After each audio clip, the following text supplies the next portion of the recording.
ka Sabatha lihlayisi na wena ni vaendli ya wena hinkwavo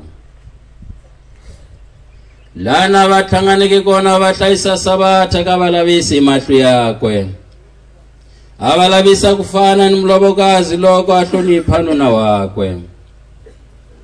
kasi a veka ndleve yakwe ku amukela ku yimbelela a ku nandziha ka ku yimbelela ka lava muchavako lava hlayisaka Sabatha